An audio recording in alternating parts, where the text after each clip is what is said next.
maybe the best television show ever.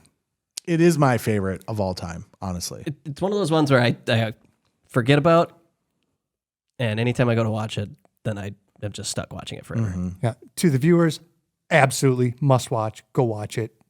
Don't waste your time with Prison Break. Today is a big day for me, Tommy. Why? Well, today is probably the best chance I'm ever gonna have of hooking up with this girl. So, look at me for a second, pal. Okay, do me a favor. If you're good today, I'm gonna buy you anything that you want. Anything in the world, all right? Oh my God! I will smash your face into a jelly! Wrong key. Welcome to the iKnowBadeaux podcast.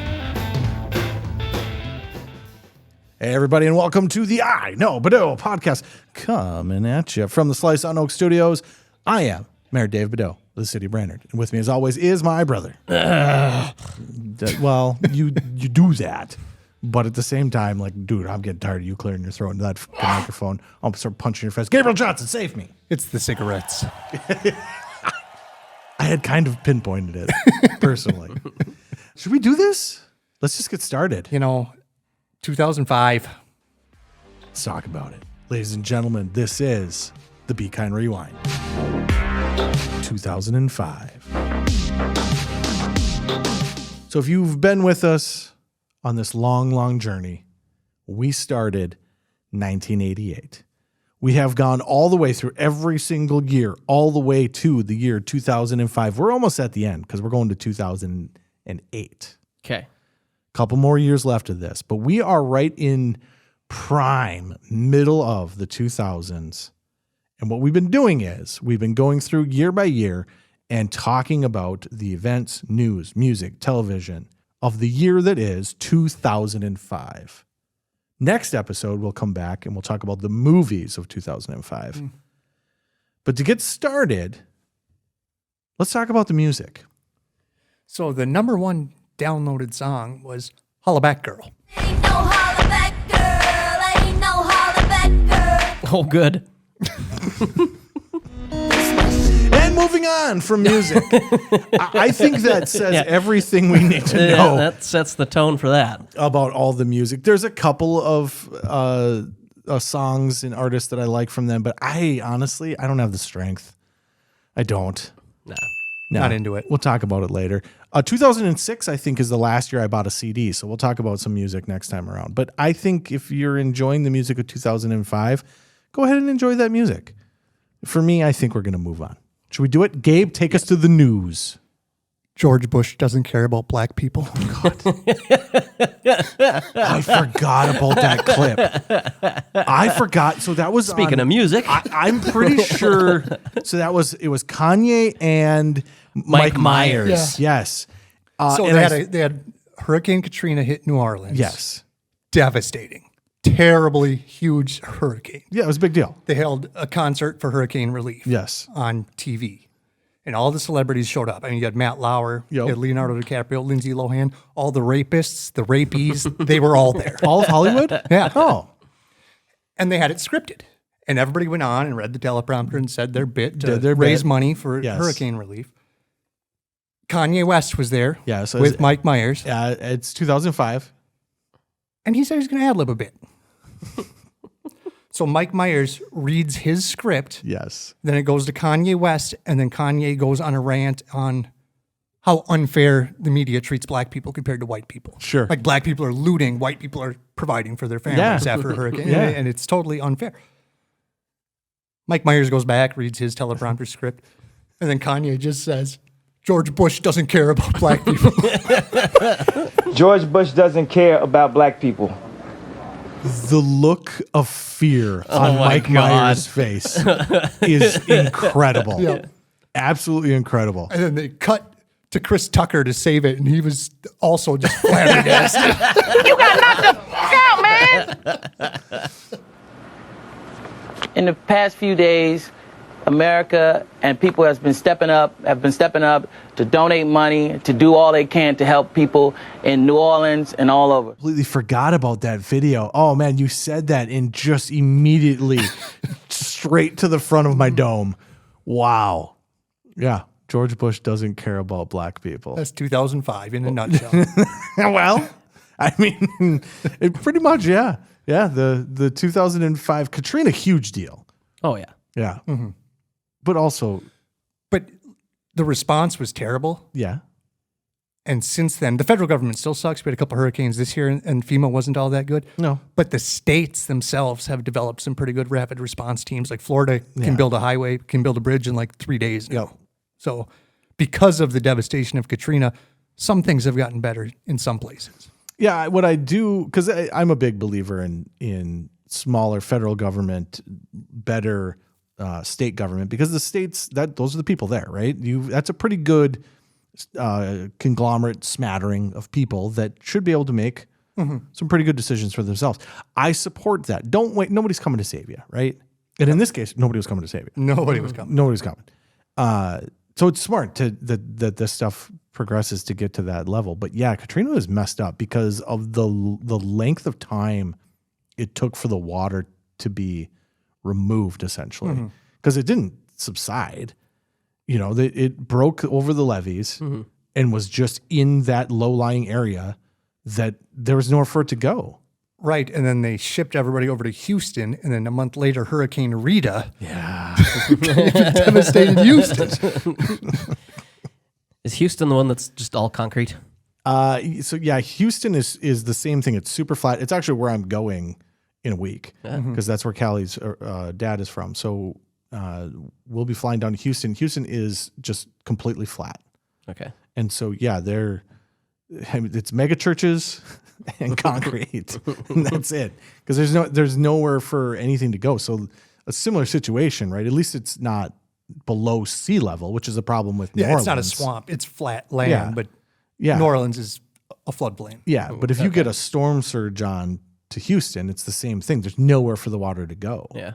So, yeah, the Katrina is an interesting one because like you look back at like even just the, I mean, it changed names. What was it originally called at that time?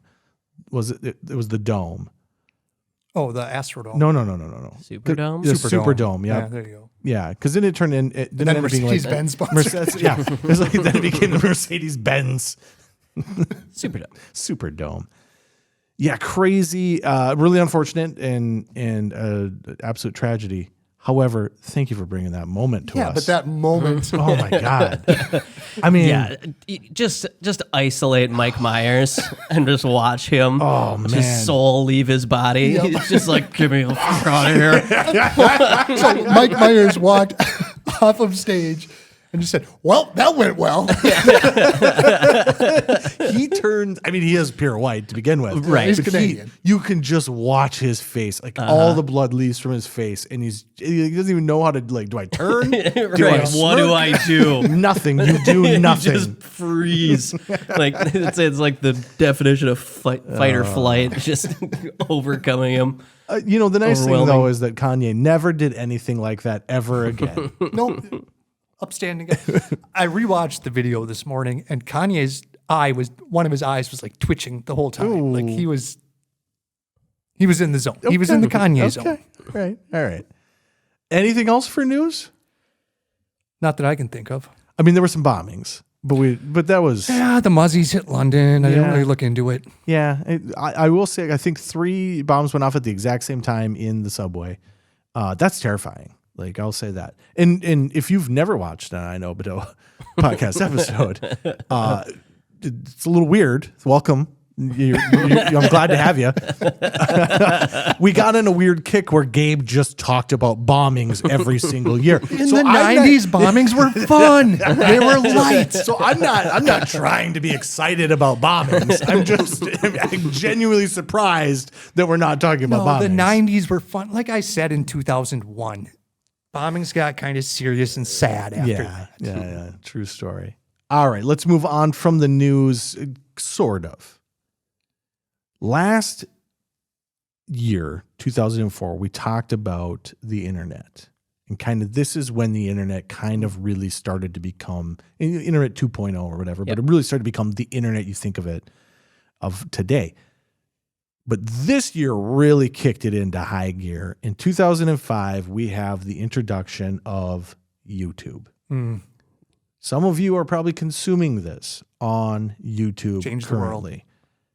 It's crazy to think of a world where that just didn't exist. Right. And the idea of it is pretty basic. It's a place you go upload videos to. But people couldn't understand the concept of, and you can actually like watch, there's tech videos out there where people are like, who pays for the bandwidth? Yeah. You know, like this concept of, wait a minute, you're just letting people store videos on the internet. If it's free to you, you are the product. Yeah, that's exactly right. That's exactly right. People couldn't understand at that time this notion of, wait a minute, what do you mean people just upload videos and they're just allowed to then, anyone watches them? How does this work? Right? Before that, it was weird. Like we talked about, it was the Wild West where you found videos in the weirdest ways possible. Yeah, it was weird. It was weird, you know. You had Ebound's World. Yep. My friend James Mix had to ban the website rotten.com from his computer. Yeah. So I was just reminded. Because, you know, we'd have a group of 10 guys come hang out, and one of them would pull up the grossest shit they could find. Yeah, I was reminded of rotten.com. I was not a big consumer of that. Oh, no. I know a couple people. Tim Severson. I'm going to call you out. You thought you were going to get through life without the entire world knowing about that. And now, don't worry, 12 people know. But yeah. They're disgusted with it. Well, I would say it was just a youthful, morbid curiosity that has That's what the internet is. that has stuck with me to this day. Yeah. There's one video in particular. I'm not gonna say what it was. Does it have a cup in it? No, that's totally different. That's totally I never different. saw that. So I haven't either. I've made it this far in my life. Gabe? Yeah. Well, that's actually interesting because, you know, like the Rickroll comes on in a few years after this. The idea that never became a Rickroll, the Two Girls in One Cup, where like, isn't that a way better way? Isn't that a way better way to get? No, the Rickroll is fun. Isn't there a way better way to get people though? Like, come on, let's send them to the poop. But yeah, with the YouTube was kind of 2005 was kind of the advent of the viral video. Absolutely. Right? I mean, we had Boom Goes the Dynamite. We had Leroy Jenkins. Yep. You know, the meat spin. Just some of the classics. I would have gone with Numa guy, maybe. Numa.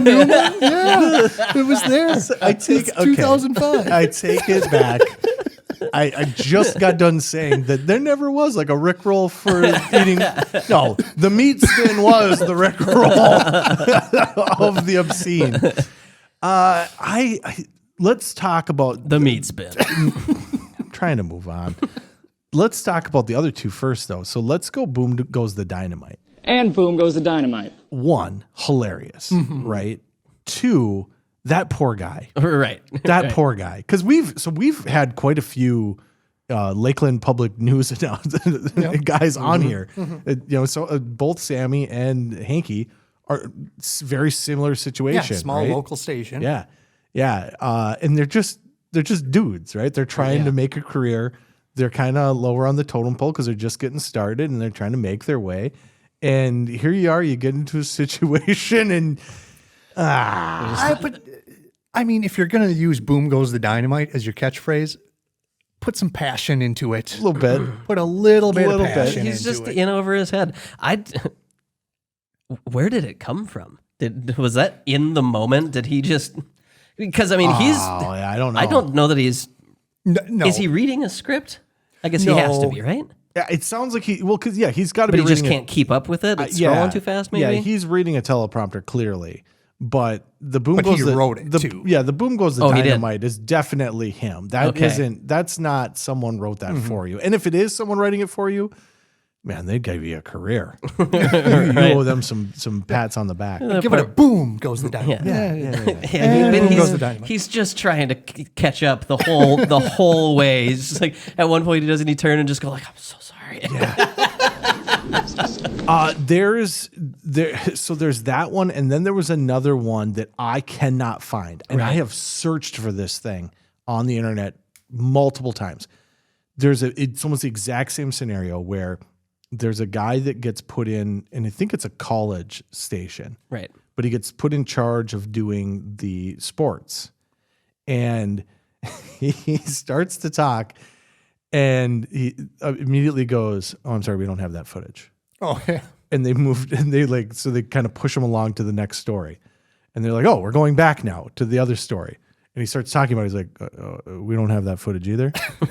And it's like 5 minutes. And you can't find this footage. You cannot find that footage. And I think it is one of the most hilarious things that I've ever seen on the internet, because it's just some poor dude got put in a situation, much like this guy, where he shouldn't be doing it. And then nothing is working. He's trying to save it. It just keeps going backwards and backwards and backwards.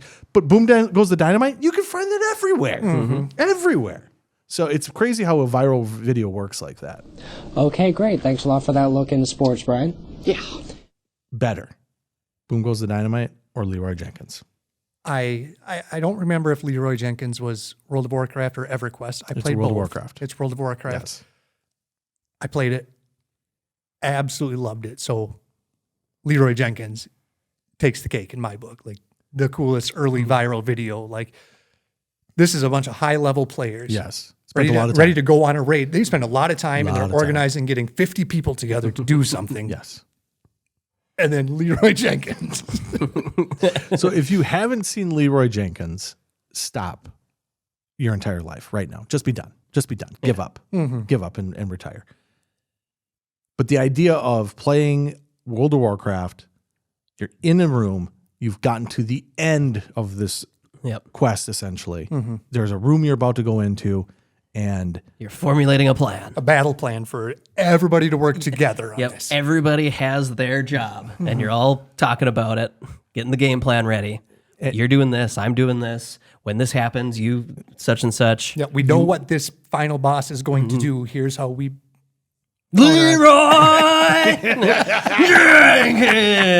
And it all falls apart. Time's up, chumps. Let's do this. All right, chums up. Ready, guys? Let's do this. Leroy Jenkins! Oh my God, he just ran in. And that little pause as he runs into the room, and they all just like, wait, save him! And then they all just get obliterated. Leroy. I think it's so funny because, like, even as we talk about it, it's like, man, you're talking about Leroy Jenkins, but this is 2005. This is when Leroy Jenkins happened.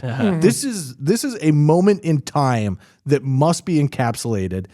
And I honestly think it is one of the funniest things to ever happen to humanity. Yeah. The idea that... At least I got chicken. Oh my God, at least I have chicken. At least I have chicken. The idea that these super nerdy dudes are like over calculating what it's, I will cast intimidating shout.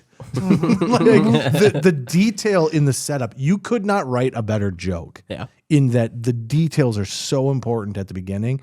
And then the ending of "at least I have chicken," the whole thing, it just encapsulates like a real life thing that is just hilarious. And I'm gonna go with Leroy Jenkins. It's too. an all-time great viral video. Boom Goes the Dynamite is fun to say. Leroy Jenkins is more fun to say. Right. And is a complete, like, the other one is uncomfortable to watch. You feel bad for the kid. I don't feel bad for the dude's rating in WoW, because it's like, dude, you got to live that. You got to live that history. At least I have chicken. So you were a WoW player? Yeah. Yeah?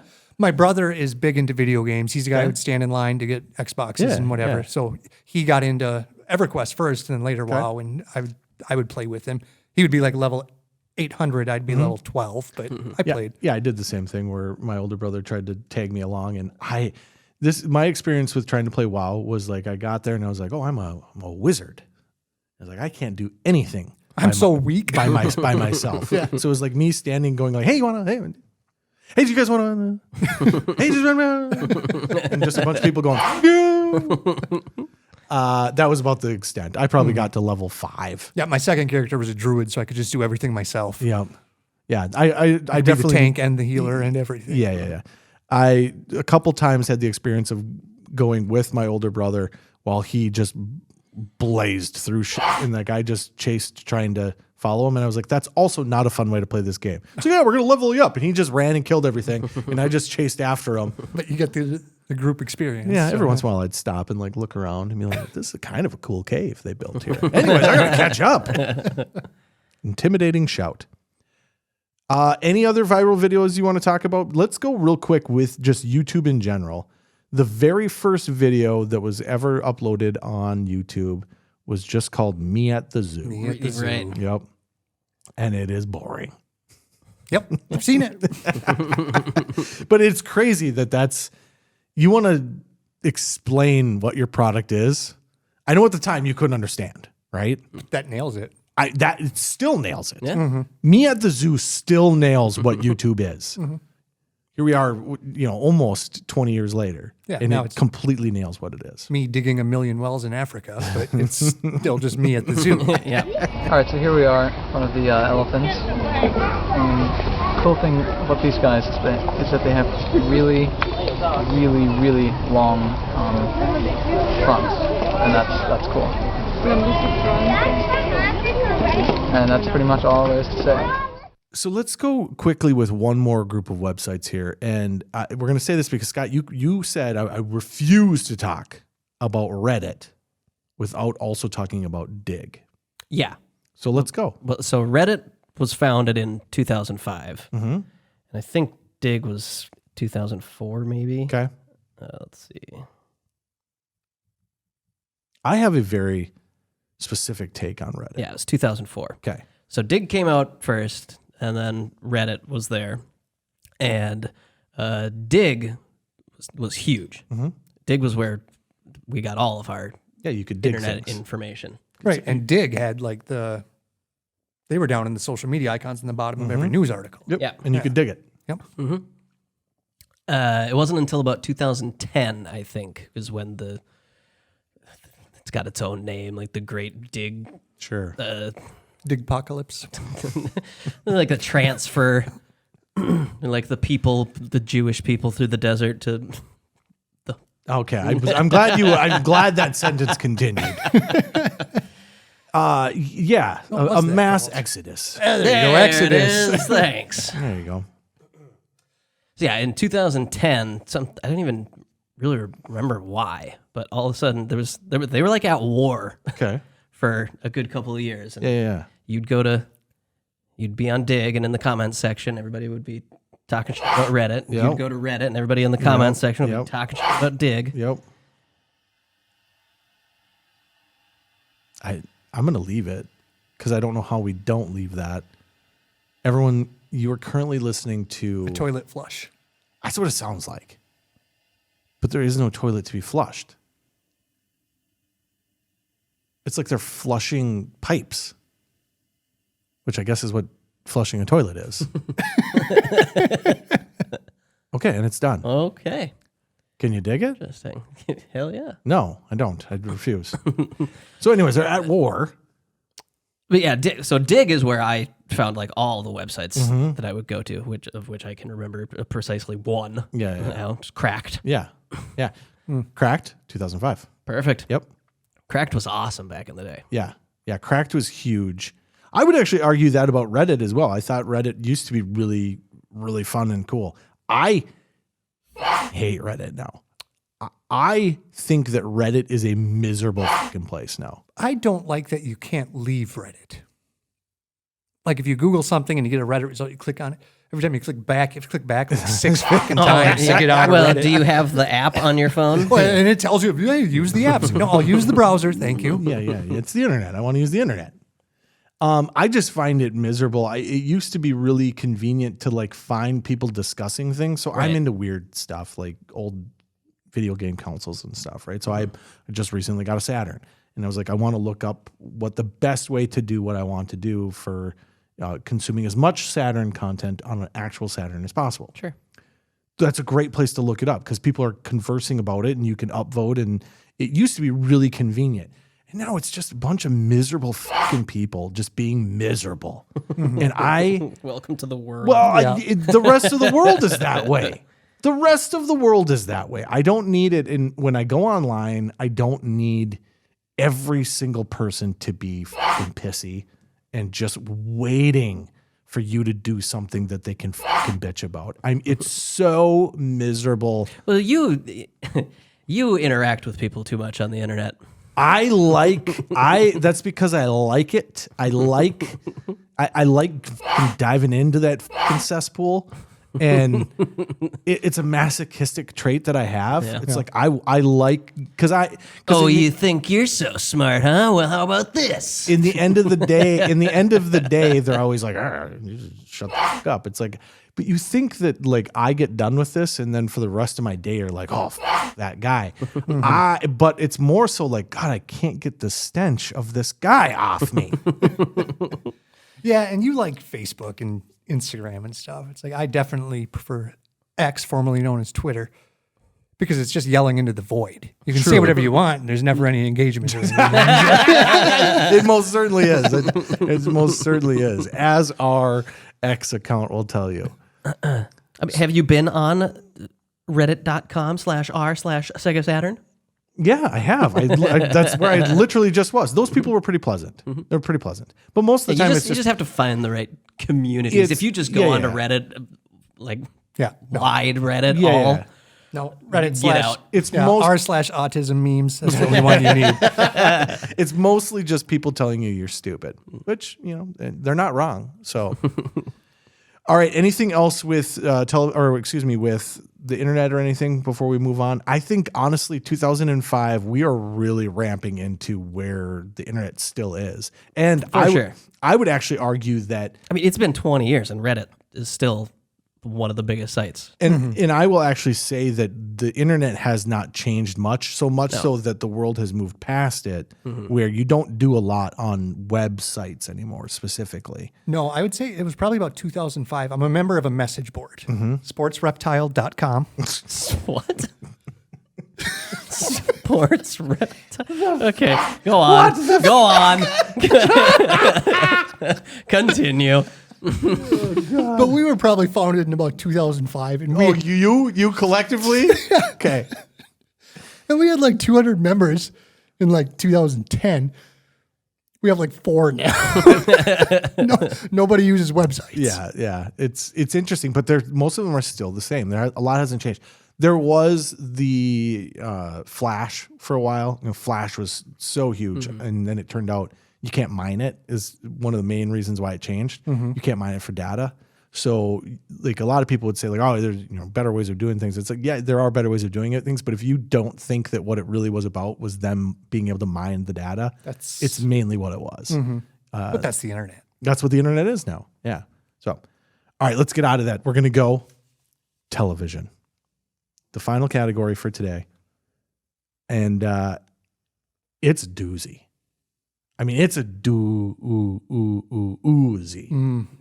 I think we could get into a bunch of different shows, but I think we're going to start off with one super quick. Gabriel Johnson. I'm going to apologize. Yes, please do. To the viewers. Apologize to me, too. I'm going to apologize to you, Dave. Thank you. I am sorry. Thank you. So back in 2005, Fox had this show called Prison Break. Yes. And it was a fun ride. Yes. Every week for apparently 22 consecutive weeks. Maybe they took a break. Maybe they did. A 1-hour show about a guy whose brother is wrongfully in prison, and he tattoos a map of the prison onto his body. Yes. Commits a crime himself to get into the same prison, and then hatches a plan, and they escape. Yep. Takes 22 hours. Yeah. I don't recommend watching, but at the time, in 2005, it was a great show. I really enjoyed it. So I was so well aware of this show because it's just a phenomenal concept and premise, right? You're going to break out of prison. That's pretty cool. Oh, you broke into prison? Cool. Oh, you got a map tattooed on yourself? Cool. And then in the first episode, they do an overlay where they show how the tattoos are the map. And I was like, fucking gay. I hate to be that way, but it's 2005. Gay. It's a great ensemble cast. I think the casting was great. No superstar in the show, just a bunch of bit characters who all do a great job.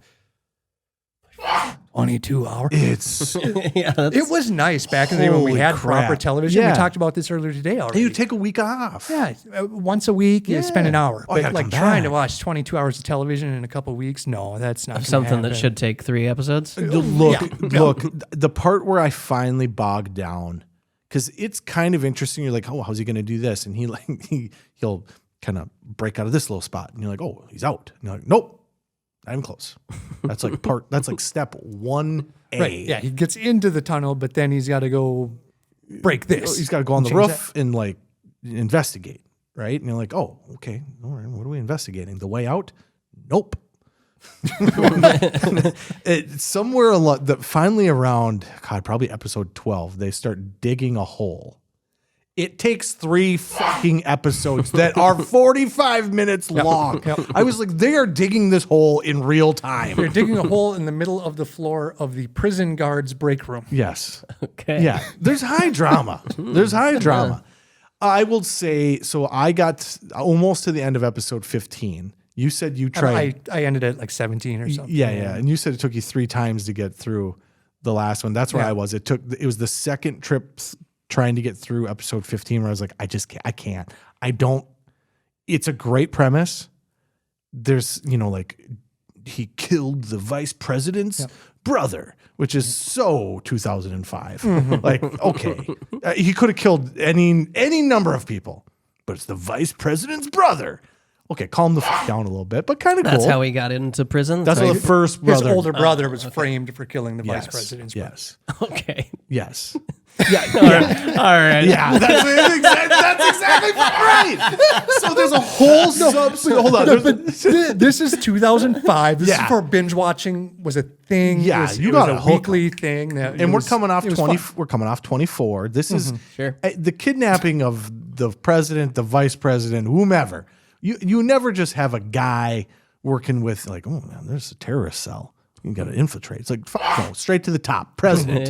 And then his wife is killed, his son is killed, his attorneys are killed, and they keep going to the judge saying, somebody's out to get him. And the judges are always like, nope, I don't see anything. What are you talking about? His wife got killed? That has nothing to do with this. So I will 100% agree with you that for the time, iconic. I'm now realizing why I never got into it. But I tried, Gabe. I powered through 14 episodes. And about episode 13, I was like, I don't know. Half done. If they're ever going to get out of here. Well, and then it was. We didn't finish the season, but at the end of season 1, they do break prison. Okay, so they that's get great. out. So that's what I would do. Here's how this would happen now. HBO would take it over. It'd be 10 episodes. At the end, they would break out. Season 2, they would end up getting caught and put back in. And then season 3 would be breaking out of the new prison, and that would be it. So you didn't watch this back in the day, did you? They had a few seasons? Oh, I'm sure that's what they did. No. Oh. No, it gets crazier and crazier. Oh, Jesus. The president's son dies? No. In one season, the mean prison guard from the original season joins them, and they get locked up in a Mexican prison, and they break out of that. So they just keep getting arrested and have to break out of more prisons? In different countries. But guys, the show is called Prison Break. Yeah, we can't just end the show. Okay. When they break out of prison. We can't give this show any more time because it's not terrible. It's just like Callie watched a couple episodes and she's like, oh, I could watch this. And I was like, of course you fucking could. This is perfect for you. It's a good ensemble cast. I'm going to stand by it.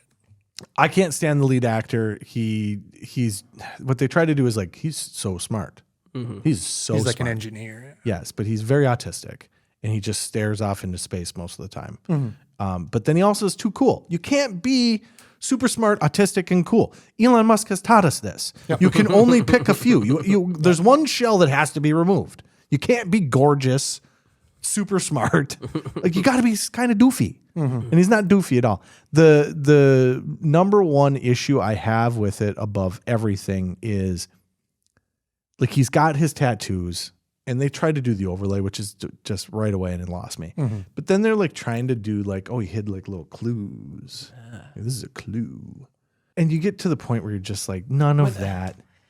None of that. Why does he need to hide clues if he has if he has a tattoo of the fucking map of the prison? It's a maze. Yeah. Like Scott, if you thought this guy just cuts a hole in the wall and crawls out. So the prison has been renovated multiple times. Even the people who work at the prison don't know of these areas that he is aware of. Yeah, but Scott, it's like the game Mousetrap. Oh, it's a big setup. Never works.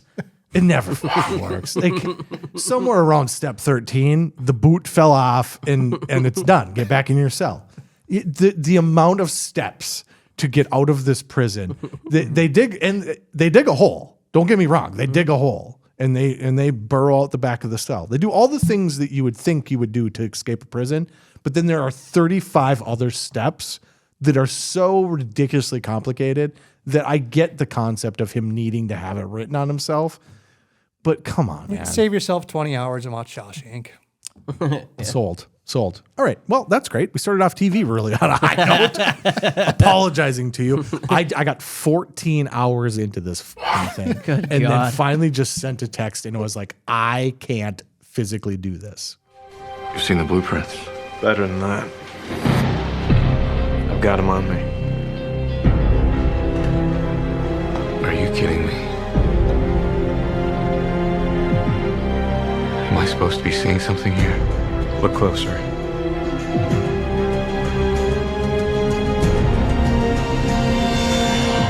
All right, let's shift then.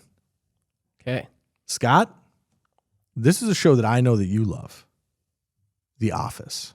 Yeah, it's the boom goes the dynamite of TV. I'll accept it. So many awkward situations where you just feel bad for the characters on the screen. Like, oh God, I'm sorry you have to deal with this. Yeah. Is that your favorite style of comedy? Is like awkward?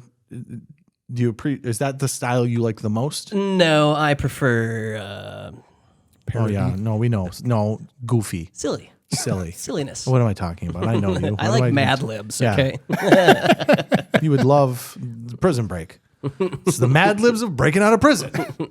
Then Fork in the Wall. Yeah. Yeah, autistic guy manages a paper supply company. Yes. Is probably a top shelf premise for a sitcom. Yes. So it's coming from the UK office. Right. Gets made into the US, pretty loyal in terms of the setup, at least, you know, like the cons. I mean, it's an office, Yeah. right? But it's so much more cohesive. And I would argue And less British. Maybe that's I've actually why. never even watched the original. I think I tried to watch like an episode or two. It's tough. It's okay. So dry. It's so dry. It's okay. But I like Ricky Gervais. Yeah. But the US office it's so clean. Yeah. There's not a lot of fat for a show that is a mockumentary. Right. Yeah. Favorite part of the show? Oh, good God. I mean, not like bit, but like contextual part of the show. I don't know. I like the characters. I like the way all the characters interact with each other. Yeah, we'll go with that. Creed. Okay. Creed is so great. Okay. I like that they can't get rid of Ryan. Oh yeah. Like he just keeps showing back up. Well, and then he has his own self-demises. I like shit like that, where he's like, dude gets cocky, gets screwed, ends up back at the bottom of the totem pole. Yep. My favorite character of the show? The camera. Yeah. For sure. Oh yeah. The ability to make the camera a character, I think it's the most interesting part of the way this show is shot is not just that it's a mockumentary, but they use you, the viewer, to set up bits. Yeah. You know, like your inability to see where they are, but they still have the microphones on, so you can still hear them. Right. You know, that's a pretty classic mockumentary type bit. But the zooming in on people for various reasons, not just to hit the joke, but like, okay, we're gonna hit the setup on the zoom in, right? The ability to just do that, and specifically looking at the camera to set things up or to hit home certain bits of jokes is I would say Jim looks at the camera a little too much. he does, but what it's supposed to do is make him the most relatable character because you and him have like a secret essentially.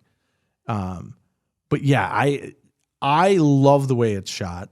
I think it's hilarious the way that it's shot, and people weren't doing this on television. It was groundbreaking. Yeah. I learned recently that Phyllis's name, the actress's name, is Phyllis. Yeah. That's weird. Yeah. I thought so it's too. not. I mean, it's weird that her name. She plays Sadness in Inside Out too. Okay. So I Googled her and oh, look, her name's Phyllis. Yeah.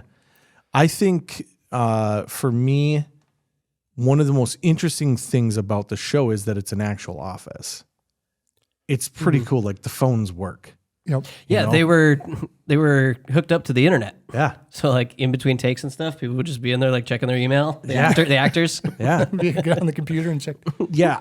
When I was going back and watching some behind the scenes footage, I was like, oh, you're going to see that like Solitaire is on the screen, but the screen is just a print, right? It's not going to be a real computer screen.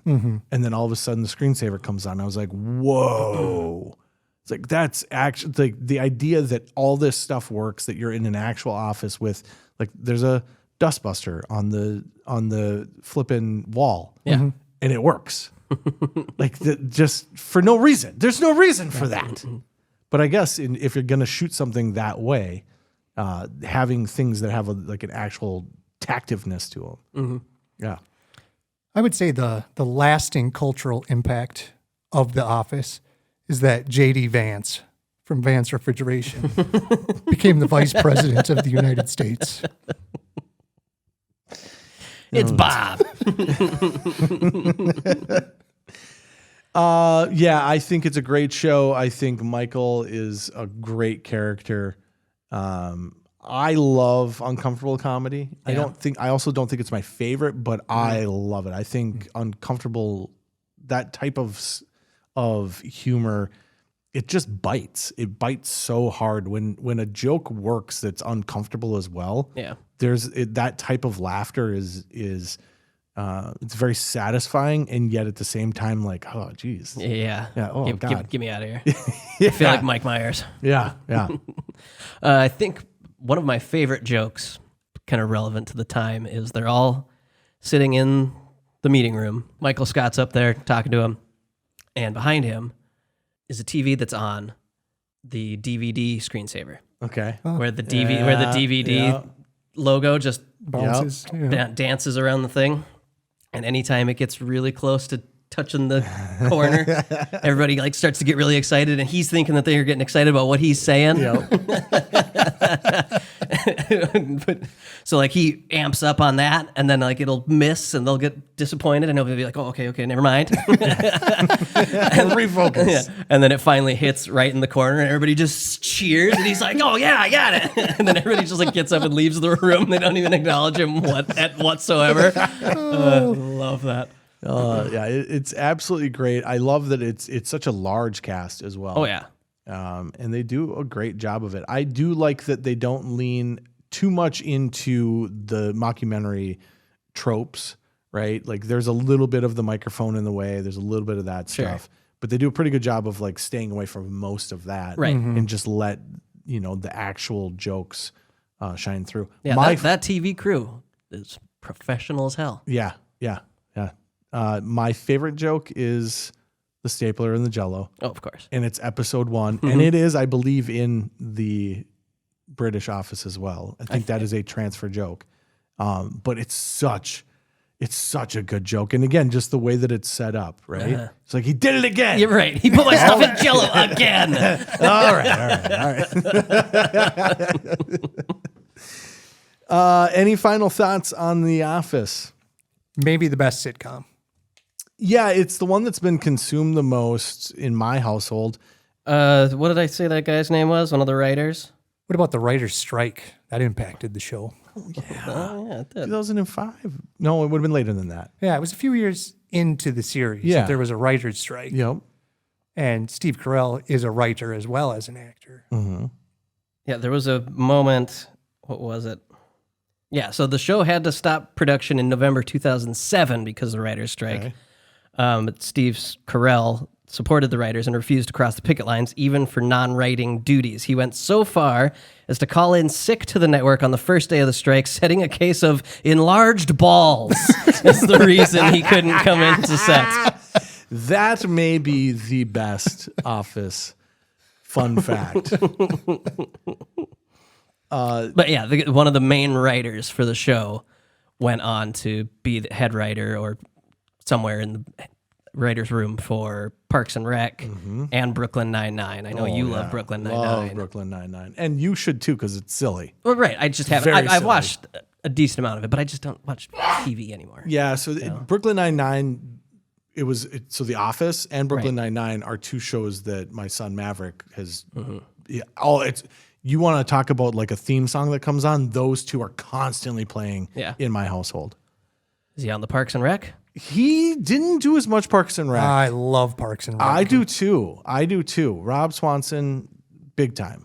But I just sent you the video of the turkey burger incident. just so fucking good. All right, let's wrap this episode up. We've got one more thing to talk about, and I love The Office. But the show that I love more than any show is Always Sunny in Philadelphia. Four degenerates who call themselves friends Let's take a vote. Keeping in mind that you don't get a vote. just bought a bar together. I have good news! I've been reading up on the subject of pedophilia. Wow, that is good news. FX presents the other side of comedy, weird sex. Is that a penis in your pants? Yeah, I've seen you at the gym. You're ripped. Don't turn this around. Yeah? Maybe I'll give you a call sometime. Terminal disease. I found out I might have cancer, so ooh. Charlie has cancer! You poor baby, I'll be right down. You were right about that. Cancer? Gold mine. And unwanted nudity. Where's your brother, dude? We just stepped out of the shower. Did you say we? Opportunities like this don't come along every day. You got black women crawling all over you, and this Mary over here is the belle of the ball. How's that ass feel? Why do these people like you guys so much? Because you're an asshole! Is that true? Yeah. It's Always Sunny in Philadelphia. Premieres Thursday, August 4th at 10:30. Only on FX. That's the Leroy Jenkins of sitcoms. I think you might be right. That's the Hold My Beer. We're coming at you. And coming out strong. Oof. Coming out strong. This is the first show from FX that I remember like really being interested in. I mean, there were other things that were happening on FX. FX was like a weird kind of, it felt kind of like an HBO, but not quite. Right. HBO Light. Just a little edgier than your normal Fox. Yeah. What else do they have at that time? I'm forgetting. I'm drawing a complete blank. Yeah, but they were Nip Tuck might have been. Nip Tuck was before that. Yeah. Okay. Yeah. So they were ramping up, but this was a show that I was like, I think I'm going to like this. And then it came on my TV, and I was like, this is the funniest thing I've ever seen in my life. Absolutely. The basic concept of it, right? You got your three guys, and then eventually, the sister comes in as well. But the original concept is basically you got like the three dudes. And they wanted to be able to have the ability to go do a bunch of hijinks all the time. So they were trying to figure out how would you be able to do that. So that's how they ended up with a bar. Was that, if we own a bar, then during the day, we just go do whatever the hell we want. Sure. So it was basically set in that environment just as a necessity to just be able to go fuck around all the time and have a ton of extra free time. Sure. But the bar is a great character in and of itself, and actually to the point where, season 1, which people often forget, does not have Danny DeVito. Right. Season 1 was the three dudes and then Caitlin. Sweet D. And then season 2, in order to come back, they said, hey, we got to get some kind of, we've got to get a big name. We got to get a big name, a draw. And so that's how DeVito got involved, and he was interested in being involved in it. And I will say that I think one of my all-time favorite episodes is that first episode of season 2.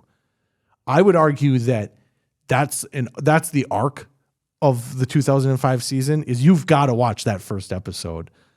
And then after that, it's like, okay, now we're into the actual show. But that's like the arc of, okay, here we are as this group. The first season is all these hijinks that you get used to with them. And then Danny DeVito comes on and it totally changes where the show and like makes it into the show that it really is. Okay.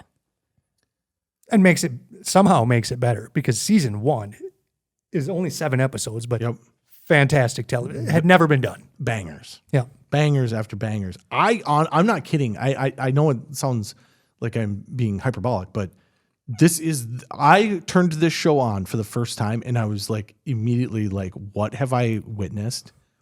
This is the greatest show I've ever seen.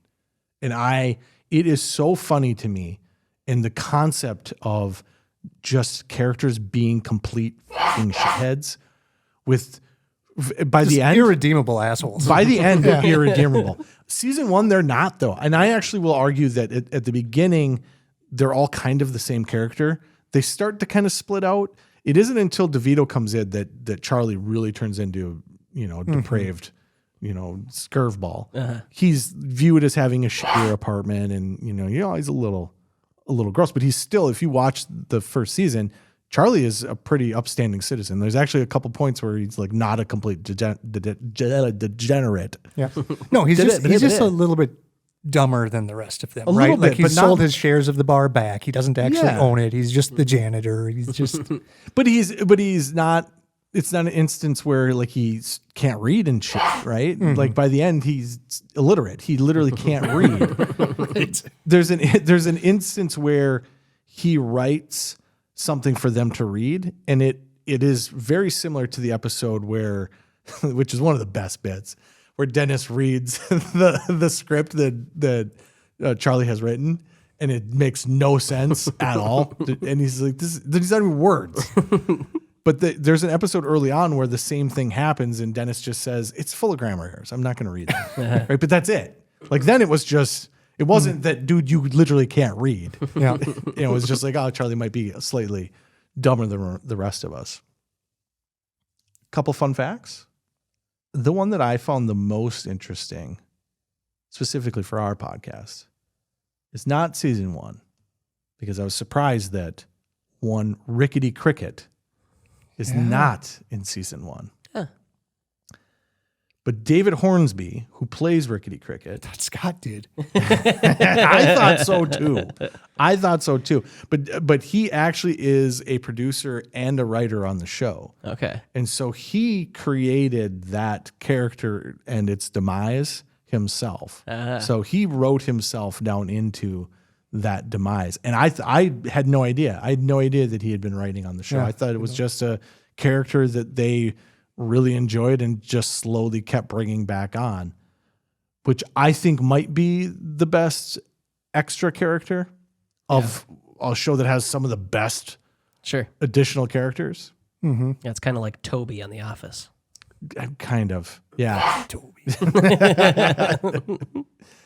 The pilot was shot for only $200 on camcorders. Holy fuck. Yep. Yeah, they 200?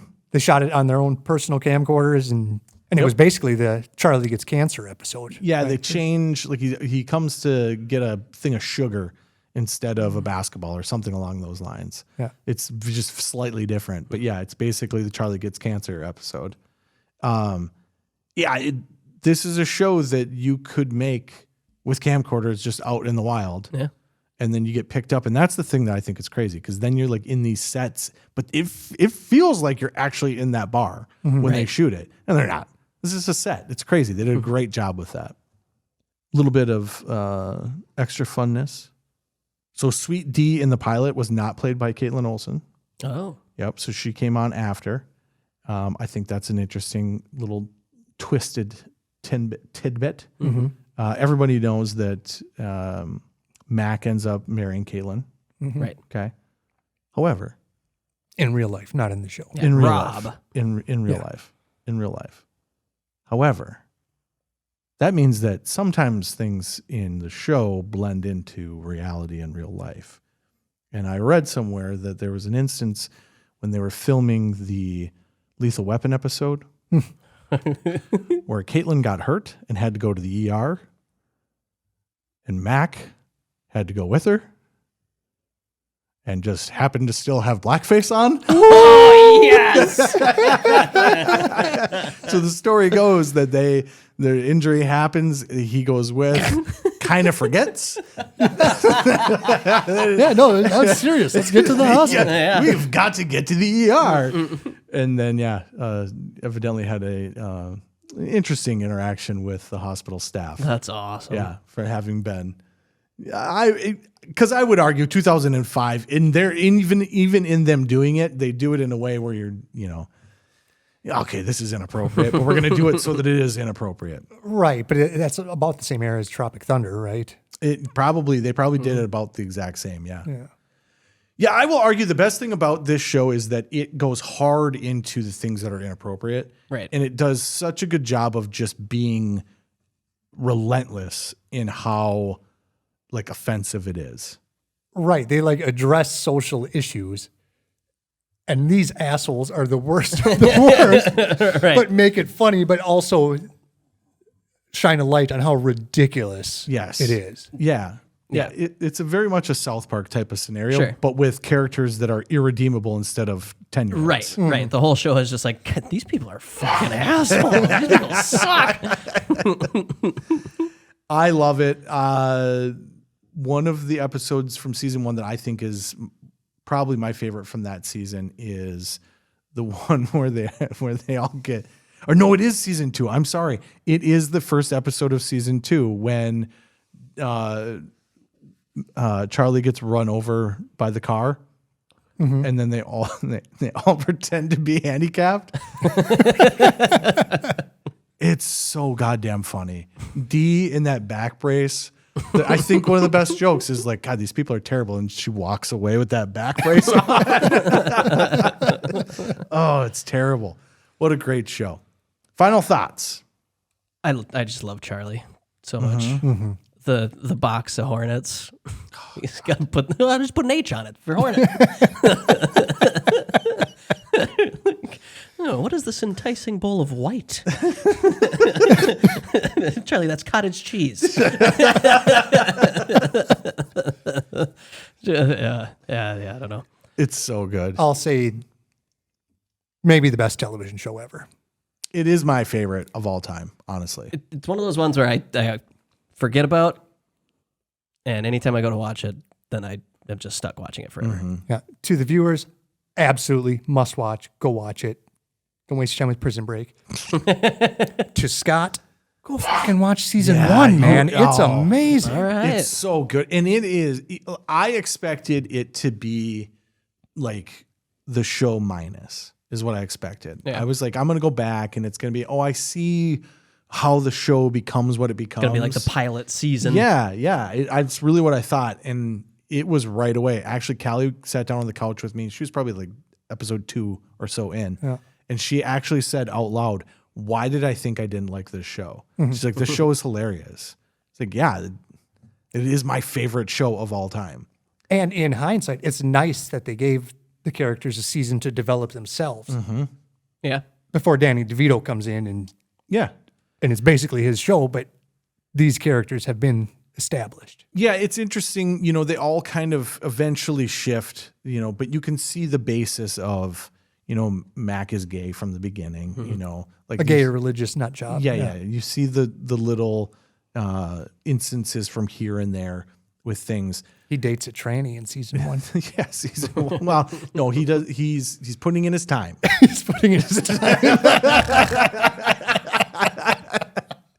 It's so great. And it's controversial, but at the same time, it's done in a way where it's like, if you don't understand that this is just all throwing, shit at the wall and offending everyone, it's great. I can't say enough about it. And it just gets better and better and better. Like season 2, right away, that first episode is just a home run, but then it just keeps going from there. And yeah, can't say enough about it. Great show. Word. Okay. 2005 is also the year that the Xbox 360 came out. Okay. We're going to cut this episode off. So I'm going to say the nice thing about Xbox 360 is that I didn't have one in 2005. And so we don't have to talk about it. And it was a reasonable size. No, 360 was Okay, I thought you were being facetious. Yes, the 360 was it was actually portable. You could move it from one place to the other. Great system. It got a head start from the competition. And I actually will say, compared to the PS3, the Xbox 360 was worlds. Oh, not even close. Yeah, the online capabilities for the 360 were miles ahead of what PlayStation was doing. Changed that game quite a bit. But we'll get into that in 2006 because I think that's when it really hits its stride. I think the things it introduced are unique, but I think it really hits its stride in 2006. So we'll push that to that because there's some better games we can talk about as well. So finishing off 2005, last thought. Finishing this fight. As far as the TV goes, like The Office and Always Sunny, I am a huge fan of blooper reels. Okay. And those two shows have phenomenal blooper reels. They're so good watching these people just crack each other up and not be able to get through a scene. Yep. So good. Yep. Gabe, final thoughts. George Bush doesn't care about black people. Oh, God. Still. All right, folks, we're going to be done for this episode. We'll be back. I'm actually going to be gone next week. So with this, we're going to, if you notice, we're wearing the same clothes. I was going to say that. Damn. No, there's going to be a little pause in here, in a little bit of behind the scenes magic. But when we come back, we will have the movies of 2005. So shoot those over to us. You've got plenty of time to do so. And we'll get that started. I've got one more thing to talk about after the break. So stick around for that. I know Scott and I forgot to talk about something. So we got one that we're into. Yeah. But 2005, shoot that over to us for the movies. We'll get back to you on that. And then, man, we just keep this gravy train running. We'll be right in 2006, so we might as well just start shooting that stuff over as well. So, all right, folks, with that, we're done.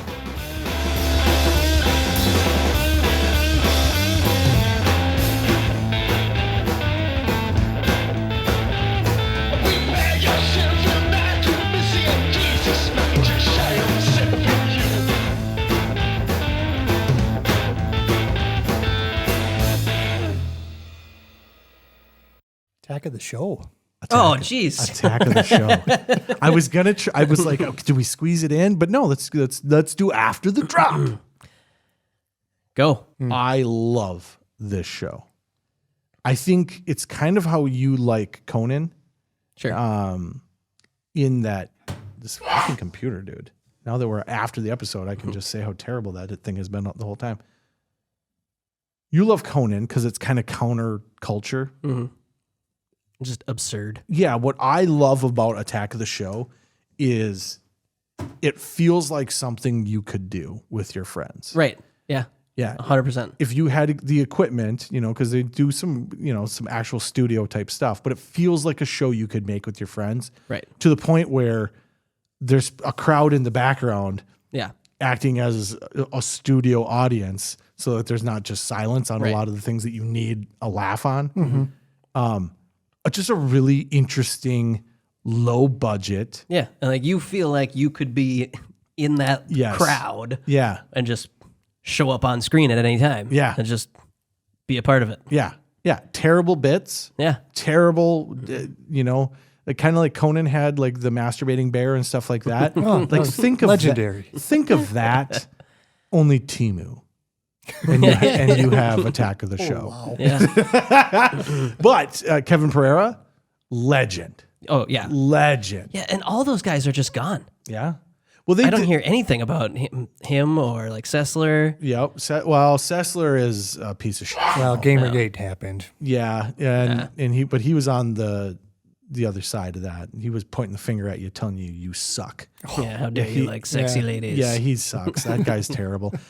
So it relaunched. G4 relaunched. Yeah. I got, I was like, Attack of the Show. I'm going to watch it. So I watched it, and I actually enjoyed it. It would come on like Fridays. Even with the girls? Well, there was less girls now. There were more girls wearing more. Talking more. Talking more. Talking more. Eating less hot dogs. Jumping in less Jell-O. That was the part, in the end, that's the part, and we can't go on forever on this, but that's the part that eventually killed it, was that we're not that anymore. And it's right. like, Well, the reboot. yeah, but then they would Yeah. do something like that anyways, and people are Because like, you had to. yeah, you guys are fucking hypocrites, you know. But so Kevin Pereira was involved in that whole thing, and the show, he was same dude, older but same dude. Sure. And then I think he just kind of realized, like, all right, I can go live a life now. Right. Okay. Really into pickleball. Yeah, super into pickleball. I didn't think he was that old. Yeah. But honestly, yeah, I can't say enough about it. I love Attack of the Show. So good back in the day. Yeah. It was something you look forward to always. Not just for the humor, not just for the pretty ladies, not just for the video game talk and like it was a very well-rounded show. Yeah, and they'd get into movies, they'd get into tech, they'd get into all sorts of things. Right? Yeah, they would bring on, the tech stuff was awesome. Yeah, I mean, it was G4 Tech TV. Yeah. They did it. It was a really cool thing, and I will say, in terms of like, you want to talk about a year, I think Attack of the Show, like, that's 2005 to me. Sure, it feels like YouTube is the thing now. Yeah. It's just this, not quite podcasts, right? Not quite what we're doing here, but like just it's the start of that type of stuff. And yeah, I can't say enough. I wish that it wouldn't have crashed and burned right when it came back. Just be what you are. Yeah, just have It's a girls lesson. jumping on trampolines. Well, it's kind of like the Red Green Show for yes, nerds. yes, that's exactly. Wow. Yeah, That's a description. I would actually say it is absolutely the Red Green Show for nerds, including terrible skits. Yeah, terrible skits. Welcome to Attack of the Show.